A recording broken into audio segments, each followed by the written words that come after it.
ఇంత జరిగింది. చివరికి నన్ను జైల్లో పెట్టిర్రు. జైల్లో పెట్టినా కూడా నన్ను వదలలే. నన్ను బాగా దోమలున్న రూమ్లో పెట్టిర్రు. నాకు మంచినీళ్ళు చక్కగా ఇయ్యలే, భోజనం చక్కగా ఇయ్యలే. నాకు 2 రోజుల పాటు గొంతు నొప్పి వస్తే ఇప్పటికి కూడా నా త్రోట్ ఇంకా సెట్ కాలే. నాకు చక్కగా ట్యాబ్లెట్లు ఇయ్యలే. కొంచెం ఫీవరిష్గా ఉంది అంటే వచ్చి చూసే పరిస్థితి లేదు. ట్యాబ్లెట్లు ఇవ్వరు, డాక్టర్లు వచ్చి చూడరు. మొత్తం దోమలు. మేము 7-8 మంది ఆ రూమ్లు ఉంటే 100-150 దోమలు. అంటే కావాలని చెప్పి మాకు రిస్ట్రిక్షన్స్, నువ్వు గిన్నెనే తిరగాలి, ఇగో గిదే బ్యారకు, బయటకు పోవద్దు, న్యూస్ పేపర్లు ఇయ్యరు, పుస్తకాలు తెప్పించుకుంటామంటే దానికి కోర్టు నుంచి పర్మిషన్ కావాలంటారు. చలి బాగా పెడుతుంది, ఇబ్బంది అవుతుంది అంటే దుప్పట్లు ఇయ్యరు. మా శ్రీకాంత్ అని మా అడ్వకేట్ ఒక 3 రోజుల తర్వాత పాపం ఆయన పోరాటం చేసి నేను కప్పుకోవడానికి కూడా దుప్పటి, దానికోసం మా ఆదిలాబాద్ చెందినటువంటి శ్రీకాంత్ అనే అడ్వకేటు 3 రోజులు ఫైట్ చేయాల్సి వచ్చింది. 3 రోజుల ఫైట్ తర్వాత నాకు దుప్పటి వచ్చింది లోపలికి. అంటే ఇంత దుర్మార్గంగా, ఇంత పైశాచికంగా వీళ్ళు వ్యవహరించారు ప్రభుత్వ పెద్దలు. అంతేకాకుండా నాకు మొన్ననే మంచిర్యాల కోర్టులో బెయిల్ వచ్చింది, హైదరాబాద్ కోర్టులో బెయిల్ వచ్చింది, ఎన్నో అక్రమ కేసులలో. చెన్నూరు కేసులో కూడా నాకు బెయిల్ రాలేదు, చిన్న కేసు. కావాలని చెప్పి ప్రభుత్వ పెద్దలు దాంట్లో నాకు బెయిల్ రాకుండా చేశారు. కారణం ఏంది? నిన్న హోలీ పండగ, ఇవాళ నా చిన్న కొడుకు పుట్టినరోజు. సో ఈ 2 రోజులు కూడా నేను జైల్లో ఉండాలని, అంటే పండగ పూట నా చిన్న కొడుకు పుట్టినరోజు సందర్భంగా కూడా నేను నా కుటుంబ సభ్యులతో ఉండొద్దు, జైల్లో బాధపడాలి అనేటటువంటి ఒక పైశాచిక ఆనందంతో ఈ ముఖ్యమంత్రి రేవంత్ రెడ్డి గారు, ఈ మంత్రి వివేక్ గారు వ్యవహారం చేస్తూ ఉన్నారు. సరే, నేను ఇప్పటికైనా మంత్రి గారిని కోరుతా ఉన్నా, ముఖ్యమంత్రి గారిని కోరుతా ఉన్నా.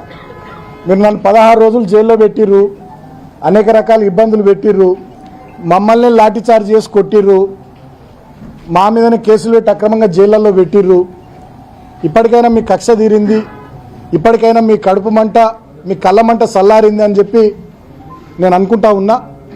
ఇప్పటికైనా కేతన్పల్లి మున్సిపాలిటీ ప్రజానీకం ఇచ్చినటువంటి ప్రజా తీర్పును గౌరవించమని నేను కోరుతున్నా ప్రభుత్వాన్ని. నేను వేరే గొంతెమ్మ కోరికలు ఏం కోరతలే. ఇప్పటికైనా వివేక్ గారు, రేవంత్ రెడ్డి గారు, కేతన్పల్లి మున్సిపాలిటీ ప్రజలు ఇచ్చినటువంటి ప్రజా తీర్పును దయచేసి గౌరవించండి అని కోరుతున్నా. చెన్నూరులో 18 వార్డులలో 11 వార్డులు కాంగ్రెస్ గెలిచింది, మేము 4 గెలిచినాం. అక్కడి ప్రజా తీర్పును మేము హుందాగా గౌరవించినాం. నేనే స్టేట్మెంట్ ఇచ్చిన ప్రజా తీర్పును గౌరవిస్తున్నామని. మరి ఇక్కడ కేతన్పల్లి మున్సిపాలిటీలో 22 వార్డులకు గాను 14 వార్డులు మేము గెలిచినాం, 7 వార్డులు మీరు గెలిచిర్రు. మరి ప్రజా తీర్పును మీరు ఇప్పటికైనా గౌరవించాలని చెప్పి నేను మంత్రి గారికి, ముఖ్యమంత్రి గారికి, రాష్ట్ర ప్రభుత్వ పెద్దలకు తెలియజేస్తా ఉన్నా. నేను ఇంకొక విషయం కూడా, గతంలో నేను పోలీస్ స్టేషన్లలో మా మీద కేసులు అయినాయి, మమ్మల్ని అరెస్ట్ చేయబోయే సందర్భంలో మమ్మల్ని జైలుకు పంపిస్తారు అని తెలిసినటువంటి సందర్భంలో నేను ముందే ప్రెస్ మీట్ పెట్టి కూడా చెప్పినాను. 18వ తారీఖు నాడు మమ్మల్ని జైలుకు పంపించారు. 17వ తారీఖు నాడు రెండవసారి చైర్మన్, వైస్ చైర్మన్ ఎన్నికకు సంబంధించి అక్కడ కౌన్సిల్ సభ్యుల ప్రమాణ స్వీకారము, అదేవిధంగా తర్వాత జరిగినటువంటి ప్రాసెస్, దీనికి సంబంధించినటువంటి వీడియో ఫుటేజ్ బయట పెట్టాలని నేను డిమాండ్ చేసిన. జిల్లా కలెక్టర్ కానీ, ఈ ఎన్నికల స్పెషల్ ఆఫీసర్ కానీ, స్టేట్ ఎలక్షన్ కమిషన్ కానీ ఇప్పటిదాకా ఆ వీడియో ఫుటేజ్ ఎందుకు మీరు బయట పెడతలేరు? మా మహిళా కౌన్సిలర్ల పట్ల దౌర్జన్యం చేసిన కాంగ్రెస్ కౌన్సిలర్ల మీద చర్యలు తీసుకోరా? వాళ్ళ మీద కేసులు పెట్టారా?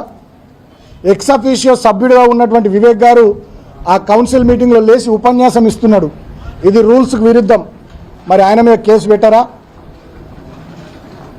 మరి ఇక్కడ 144 సెక్షన్ ఉంది, ఇక్కడ గుంపులుగా తిరగొద్దు అని చెప్పి మమ్మల్ని రిస్ట్రిక్ట్ చేసినటువంటి మీరు మరి గుంపులుగా కాన్వాయ్లు వేసుకొని మంత్రి గారు పోయినరు, మరి వారి మీద కేసు పెట్టారా? మా మీద రాళ్ల దాడి చేసారు కాంగ్రెస్ వాళ్ళు. వీడియో ఫుటేజ్లు కూడా ఉన్నాయి, వీడియోస్ వచ్చినాయి మీ మీడియాలో, సోషల్ మీడియాలో విస్తృతంగా తిరుగుతున్నాయి. మరి కాంగ్రెస్ వాళ్ళ మీద కేసులు పెట్టారా? అంటే చట్టం కాంగ్రెస్ పార్టీకి చుట్టమైందా? చట్టం విశాఖ ఇండస్ట్రీస్కు, V6కు, వెలుగుకు, వివేక్కు చుట్టమైందా? ఈ ప్రాంతంలో అసలు పోలీసులు మీరు కాకి బట్టలు వేసుకున్నారా, కాంగ్రెస్ బట్టలు వేసుకున్నారా? మంచిర్యాల డీసీపీ భాస్కర్ నుంచి మొదలుకొని రామకృష్ణాపూర్ SHO శ్రీధరన్టోన్ దాకా ఏసీపీలు కానీ, సిఐలు కానీ మొత్తం విశాఖ ఇండస్ట్రీస్ ఎంప్లాయీస్ లెక్కనే పనిచేస్తున్నారు. జిల్లా కలెక్టర్ కుమార్ దీపక్ నుంచి మొదలుకొని MRO మందమర్రి వరకు, ఈ ఎన్నికకు స్పెషల్ ఆఫీసర్గా వ్యవహరించినటువంటి MRO వరకు వీళ్ళంతా కూడా విశాఖ ఇండస్ట్రీస్ ఎంప్లాయీస్ లెక్కనే పనిచేస్తూ ఉన్నారు. ఇంతకన్నా దుర్మార్గం ఇంకోటి లేదు. గతంలో మేము కూడా 10 సంవత్సరాలు అధికారంలో ఉన్నాం.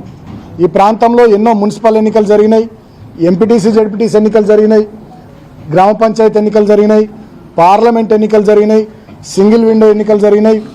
ఎన్నడూ కూడా ఈ రకంగా ఒక రావణ కాష్టం లాగా ఈ ప్రాంతాన్ని మేము ఎన్నడూ తయారు చేయలేదు. 10 ఏళ్లలో గెలిచే అవకాశం ఉన్న కాడ మేము గెలిచినాం, వేరే పార్టీ గెలిచే అవకాశం ఉన్న కాడ ఆ పార్టీ గెలిచిరు తప్ప మేమెన్నడూ కూడా వేరే రకంగా వ్యవహారం చేయలే.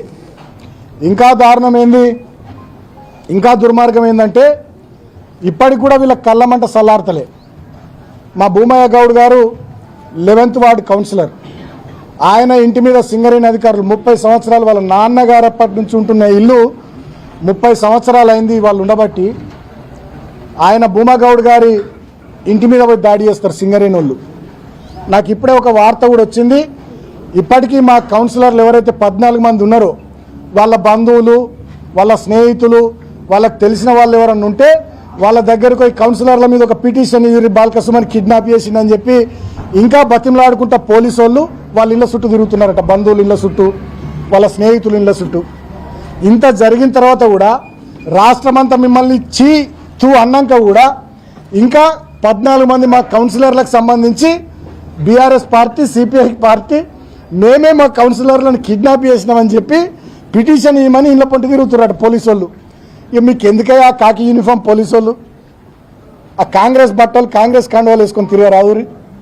ఏమైనా బుద్ధి ఉందా? మీరేం పని చేస్తుర్రు? ప్రజలకు నమ్మకం, విశ్వాసం ఉంటుందా వ్యవస్థ మీద? మీరు కాంగ్రెస్ పార్టీ కార్యకర్తలు లెక్క కాకి డ్రెస్ వేసుకున్న పోలీసులకు ఇట్లా పనిచేస్తే ఎట్లా? 14 మంది కౌన్సిలర్లు మాతోనున్నారు. మాతో ఉన్నటువంటి మా కౌన్సిలర్ల మీద పిటిషన్లు ఇవ్వమని ఇళ్ళ పొంటి తిరుగుతున్నారట. ఇక ఇంతకన్నా సిగ్గుచేట ఏమైనా ఉంటుందా? నన్ను 16 రోజులు జైల్లో పెడితిరి, మా వాళ్ళని కొడితిరి, లాఠీ చార్జ్ చేసి మా మీదనే రాళ్ళు ఎత్తిరి, మా మహిళల పట్ల దుర్మార్గంగా ప్రవర్తిస్తురి. ఇన్ని జరిగిన తర్వాత మా మూలరాజిరెడ్డి గారి కారు ధ్వంసం చేస్తురి, మా భూమగౌడ్ గారి ఇల్లు అది కూలగొట్టే ప్రయత్నం చేస్తురి. గిన్ని చేసిన తర్వాత ఇప్పటికి కూడా మా 14 మంది కౌన్సిలర్లు ఏకతాటి మీద ఉన్నారు. మీరిచ్చే బ్లాంక్ చెక్కులు, మీరిచ్చే కోట్లాది రూపాయల ఆఫర్లు తిరస్కరించి ఒక్కతాటి మీద ఉంటే ఇప్పటికి కూడా వాళ్ళని కిడ్నాప్ మేము చేసినట్టు ఏమైనా పిటిషన్లు ఇవ్వరని తిరుక్కుంటూ మళ్ళీ దాంట్లో కూడా ఎఫ్ఐఆర్లు చేస్తారట. వాళ్ళని మేమేదో కిడ్నాప్ చేసినామని మళ్ళీ ఎఫ్ఐఆర్లు చేసి మళ్ళీ మా మీద కేసులు పెట్టి మళ్ళీ కౌన్సిలర్లను ఎత్తుకొచ్చుడు, కౌన్సిలర్లు ఎక్కడున్నారో పోయి వాళ్ళ మీద దాడి చేసుడు, ఈ రకమైనటువంటి చిల్లర వ్యవహారానికి దిగుతున్నారు. నేను మీడియాను కోరుతా ఉన్నా, మీడియా ద్వారా ఈ ప్రాంత ప్రజల్ని, రాష్ట్ర ప్రజల్ని కూడా కోరుతా ఉన్నా, గింత దుర్మార్గంగా, గింత దారుణంగా, ఇంత నిర్లజ్జగా, ఇక సిగ్గు, శరము, మానం, మర్యాద అనేటువంటిది వదిలేసి ఇంత బ్లేటెంట్గా పట్టపగలు ప్రజాస్వామ్యాన్ని హత్య చేస్తూ, కూని చేస్తూ ఈ రకమైనటువంటి రాజకీయాలు మంత్రి వివేక్ గారు, ముఖ్యమంత్రి రేవంత్ గారు చేస్తున్నటువంటి తీరును గమనించమని నేను కోరుతున్నా. 22లో 14 మందిని గెలిచిన తర్వాత కూడా 13వ తారీఖు నుంచి, ఫిబ్రవరి 13వ తారీఖు నుంచి ఇవాళ మార్చి 4వ తారీఖు దాకా ఇన్ని సంఘటనలు జరిగిన తర్వాత కూడా ఇంకా మా కౌన్సిలర్ల మీద కిడ్నాప్ చేసినామని పిటిషన్లు ఇవ్వమని ఇళ్ల పొంటి తిరుగుతున్నారంటే ఇక వీళ్ళని ఏమనాలి? వీళ్ళకి ఇక నాకు మాటలు వస్తలే, ఏం మాట్లాడాలో మాటలు వస్తలే. ఇంకేమనాలి వీళ్ళను? గింత జరిగిన తర్వాత రాష్ట్రం మొత్తం తూ అని వీళ్ళను ఉమ్మేసిన తర్వాత కూడా ఇంకా మా కౌన్సిలర్లను 14 మందిని మేమే కిడ్నాప్ చేసినామని చెప్పి పిటిషన్లు తీసుకొని మా మీద కేసులు పెట్టాలని, ఆ కౌన్సిలర్లను ఎత్తుకురావాలనే కుట్ర పోలీసు వాళ్ళు చేస్తుంటే మీరు పోలీసు వాళ్ళ మిమ్మల్ని ఏమనాలా? మీకేమన్నా ఉందా అనే? అసలు డిపార్ట్మెంట్ ఇజ్జత్ తీస్తుర్రా మీరు కొంతమంది పోలీసు వాళ్ళు. ఒక్క మున్సిపాలిటీ కోసం డీజీపీ శివధర్ రెడ్డి గారిని నేను రిక్వెస్ట్ చేస్తా ఉన్నా, మీ పోలీసు వాళ్ళు ఇక్కడ చేస్తున్నటువంటి వ్యవహారాన్ని గమనించండి. మరి ఇది మీకు తెలిసి జరుగుతుందా, మీకు తెలియక జరుగుతుందా? డిపార్ట్మెంట్ పరువు పోతుంది, పోలీసుల పరువు పోతుంది. పోలీసులు కాంగ్రెస్ పార్టీ ఏజెంట్లు అయిపోయారు. కేతన్పల్లి మున్సిపాలిటీ ఎన్నికకు సంబంధించి మంచిర్యాల జిల్లాలో సిగ్గుమానం పోతుంది పోలీసు వాళ్ళది. జనాలు తిట్టుకుంటున్నారు, అసహించుకుంటున్నారు జనాలు మీ వైఖరి చూసి. గింత జరిగిన తర్వాత ఇవాళ నేను జైలుకి వెళ్ళి బయటకు వచ్చిన తర్వాత కూడా ఇప్పుడు నాకు లేటెస్ట్గా అందిన వార్త ఇది. ఇంకా కౌన్సిలర్ల మీద పిటిషన్లు వాళ్ళ చుట్టాలయో వాళ్ళకి తెలిసిన వాళ్ళో తీసుకొని మేమే మా కౌన్సిలర్లను కిడ్నాప్ చేసినట్టు మా మీద మళ్ళీ కేసులు ఎఫ్ఐఆర్లట. ఇవ అన్యాయం పాడగల. ఇక గింత జరిగిన తర్వాత ఇంకేముంటుంది? ఇక ఎటు పోతుంది ఈ ప్రాంతము, ఎటు పోతుంది ఈ రాష్ట్రము, ఏమనుకోవాలి? ఇక నేను కేతన్పల్లి ప్రజలకు విజ్ఞప్తి చేస్తున్నా, ఇక ఈ మున్సిపాలిటీ ఎన్నికని మీరే తేల్చాలి. ఇక మరి నేనేం చేయాలి? 13వ తారీఖు నుంచి ఫిబ్రవరి 13వ తారీఖు నుంచి ఇవాళ మార్చి 4వ తారీఖు దాకా గిన్ని సంఘటనలు జరిగినాక కూడా ఇంకా సిగ్గు లేకుండా పోలీసు వాళ్ళు మా 14 మంది కౌన్సిలర్లకు సంబంధించి పిటిషన్లు తీసుకొని మళ్ళా మా మీద కేసులు పెట్టాలనే కుట్ర చేసి మా కౌన్సిలర్లను ఎత్తుకరావాలనే ప్రయత్నాలు చేయబోతున్నారంటే ఇక ఈ కేతన్పల్లి మున్సిపాలిటీలో మీరు ప్రజలుగా ఇక్కడ ఇచ్చినటువంటి తీర్పును పోలీసులు కాంగ్రెస్ వాళ్ళు కాళ్ళ రాస్తుంటే మరి ఇంకో ప్రజా ఉద్యమానికి మనం సిద్ధం కావాల్సిందే. మరి ఏం చేస్తాం? ఇక ప్రజాస్వామ్యంలో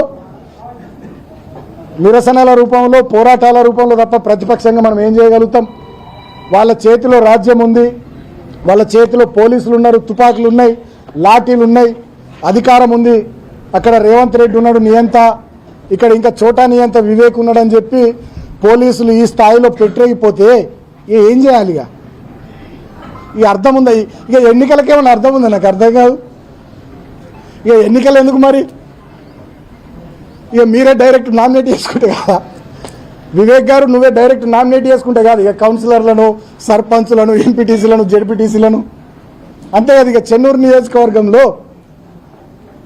కేతన్పల్లి మున్సిపాలిటీలో గింత కథ జరిగిన తర్వాత కూడా మళ్ళీ ఈ ప్రయత్నాలు మీరు మొదలు పెట్టిర్రంటే ఇక మరి ఇక ఈ ప్రాంతంలో ఎన్నికలు ఎందుకు? ఇక నువ్వే నామినేట్ చేసుకుంటావు. ఓలే నువ్వు రేవంత్ రెడ్డి గారేమో రాష్ట్రంలో, నువ్వేమో మంచిర్యాల జిల్లాలో చెన్నూరులో. ఇప్పటికైనా నేను ఇటువంటి పిచ్చి చర్యలు బంద్ చేసుకోవాలని పోలీసులను కోరుతున్నా. వాళ్ళ అధికార కాంగ్రెస్ పార్టీ వాళ్ళ అధికారంలో ఉన్నారు, ఏం చేసినా చెల్లుతుందనేటటువంటి భ్రమలలో వాళ్ళు ఉన్నారు. వాళ్ళ చేతిలో మీరు పావులుగా మారి పోలీసులు మరి మీ స్థాయిని దిగజార్చుకొని పోలీస్ వ్యవస్థను భ్రష్టు పట్టిస్తూ పోలీసులు అంటే ప్రజలు అసహించుకునే కాడికి తీసుకొస్తున్నారు. మొన్న మా ఇంటి దగ్గర కూడా పెద్ద ఎత్తున నన్ను అరెస్ట్ చేసే సందర్భంలో మా కార్యకర్తలు నిరసన తెలిపితే శాంతియుతంగా వాళ్ళ మీద లాఠీచార్జ్ చేశారు. డీసీపీ అంటాడట, ఏసీపీ అంటాడట, కొట్టుర్రా కొడుకుల్ని అని. సరే కొట్టిర్రు, ఓకే, మంచిది, ఓకే, మీ టైం కొట్టిరు కదా, సరే మంచిది, సంతోషం.